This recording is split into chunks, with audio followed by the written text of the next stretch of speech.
everywhere, and that's been a big focus for really my last two camps. I wanted to be in a place where in every aspect of my game I'm getting better technically, not just sparring real hard, not just training with great fighters, because I think sometimes there are times in my career where I kind of got lost in the names. If I'm training with great guys, I'm sparring with them, I'm getting better. But you don't get better unless you really focus and you're really drilling and there's a deliberate plan in place. And for these last two camps I've really had a deliberate plan. Hey, I know I need to work on this, so I need to work with these guys because they're the best in that area. If I need a better butterfly guard, well, these are the guys I need to go work with. And so I think I'm reaping the benefits of doing that. After that last fight, I remember you mentioned that maybe I need a little bit extra time off this time. I want to regroup, things like that. Did you have enough time? No, it just happens that way. I wanted to have some extra time. 2 days before Christmas, obviously most people know my brother-in-law took his own life, and that's been really tough on my family. My mother-in-law lives with me as well, and so getting her and my wife's family through that, and my kids, has been difficult. So, as soon as I beat Sakara that week, they asked me about the Hector Lombard fight. I immediately accepted, even though he wasn't signed yet. And then I got hurt, and this is what I do to pay the bills. So I can't take that much time off, and when you get injured, it delays everything. And so, I tried to stay in shape the best I could. With a sling on, I worked out every day. With my strength conditioning coach, I did everything I could do with my sling on so that when I got back, I could take a fight immediately and get right into camp. And, was able to do that, and here I am. So we'll see, with the outcome of this fight, we'll see if I can get any time, but I think I'm fine. Really, this Christmas is going to be, the first anniversary of that, so that's going to be the tough time for me. So hopefully I won't fight right around that date. You've got to spend a little time with Bisping in the lead-up to this fight, promotion. What are your thoughts of him inside and outside the cage? He's funny. He's hilarious. We were here in Toronto, and he had me laughing pretty much the whole time. He's a guy who's gonna say what he thinks no matter what, and I value that. There's no issues with that. So I have a great deal of respect for him as a fighter. Obviously, I've watched every one of his fights, seen his career come up. He's a great fighter. I wouldn't have wanted to fight him if he was a bad fighter. I want to fight him because he has all the things I want. He's one of the highest paid athletes in the UFC. He's on the cusp of a title shot. He's always on the cusp of a title shot. And he actually made a comment that he's been kicking butt in the UFC since I've been shining boots in the military. Now, I wasn't shining boots, but he's right. I remember watching him in the UFC when I was still active duty and training on a heavy bag. And so I'm very proud of the fact that I was able to train as hard as I did and as detailed as I did to get to this point so quickly. And I'm going to take full advantage of this opportunity. I didn't come here to give a good fight. I came here to win, period. Ryan, what are your thoughts on Anderson Silva taking the fight with Bonner? And then after that, he said he sort of has his sights on St. Pierre. He's sort of, ignoring the middleweight division right now. Kind of what are your thoughts on that? Anderson is the greatest fighter of all time. And my thoughts on it are, I think he did a great job stepping up for that card in Rio.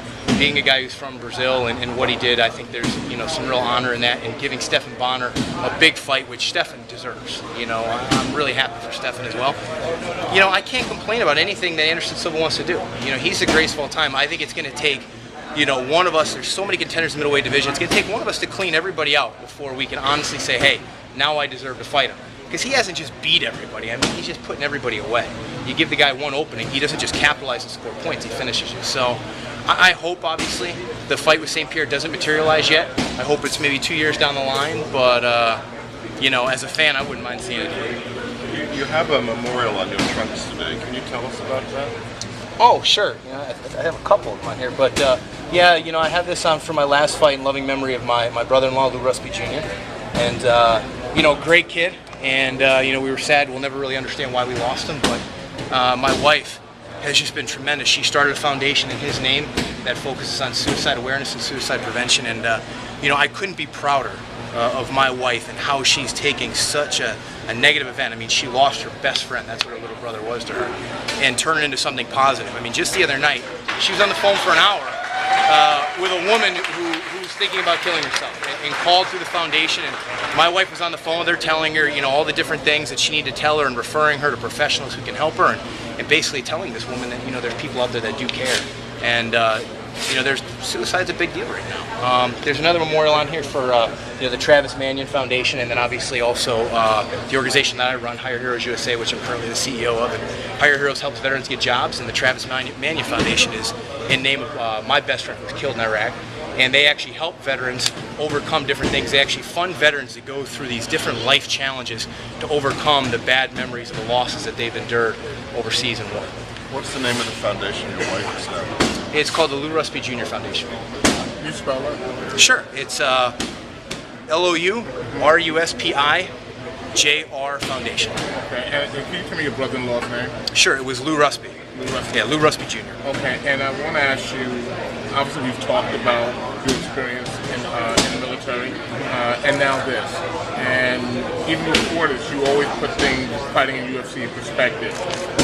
How does this situation with your brother further impact you as far as being a fighter? Yeah, you know, it's a slap in the face. I mean, it really, it shows you always and constantly what's most important in my life. I mean, I'm here doing this right now because I want to provide for my family. I want my girls to go to good schools.